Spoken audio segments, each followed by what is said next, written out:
പ്രിയപ്പെട്ട സുഹൃത്തുക്കളെ, ഞാൻ സ്നേഹ ബഷീർ, ഗുരുവായൂർ. സ്ത്രീ സുരക്ഷയെക്കുറിച്ചുള്ള വലിയ ചർച്ചകളും തർക്കങ്ങളും ഒക്കെ നടന്നുകൊണ്ടിരിക്കുകയാണ്. ചിലര് ഗവൺമെന്റിനെ കുറ്റം പറയുന്നു, ചിലര് പോലീസിനെ കുറ്റം പറയുന്നു, ചിലര് പുരുഷ വിഭാഗത്തെ ഒന്നടക്കം അടച്ചാക്ഷേപിക്കുകയാണ്.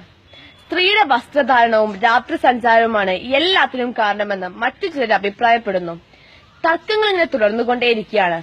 സ്ത്രീകളുടെയും കുട്ടികളുടെയും മേലുള്ള അതിക്രമങ്ങളും ഇടതടവില്ലാതെ തുടർന്നുകൊണ്ടേയിരിക്കുന്നു. വളരെ ചെറിയൊരു വിഭാഗം പുരുഷന്മാരാണ് ഇവിടെ സ്ത്രീയുടെ ശത്രുപക്ഷത്തുള്ളത്. ബഹുഭൂരിപക്ഷം പുരുഷന്മാരും സ്ത്രീയുടെ നല്ല സംരക്ഷകരാണ്. നിർഭാഗ്യവശാൽ ആ ഒരു ചെറിയ വിഭാഗക്കാരാൽ മുഴുവൻ പുരുഷ വിഭാഗവും അപമാനിക്കപ്പെടുകയാണ്. ഇവിടെ നമുക്ക് വേണ്ടത് കർശന നിയമങ്ങളാണ്. അത് കർശനമായി നടപ്പിലാക്കാൻ കഴിവുള്ള ഭരണാധികാരികളെയാണ്.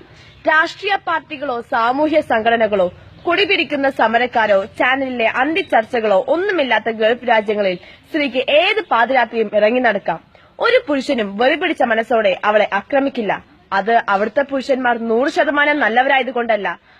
അവിടെ നിയമം കർശനമാണ്. അത് ലംഘിക്കാൻ ഏത് അക്രമിയും ഒന്ന് ഭയന്നേക്കും. അത്തരം കർശന നിയമങ്ങളും അത് നടപ്പിലാക്കാൻ കഴിവുള്ള ചങ്കുറപ്പുള്ള ഭരണാധികാരികളുമാണ് നമുക്കും വേണ്ടത്. ഗോവിന്ദചാമിയെ പോലെയുള്ളവരെ പോലും ശിക്ഷിക്കരുതെന്ന് വാശി പിടിക്കുന്ന വരണ്ട മനസ്സുള്ളവർക്കെതിരെ നാം ഉണരണം, പ്രതികരിക്കണം.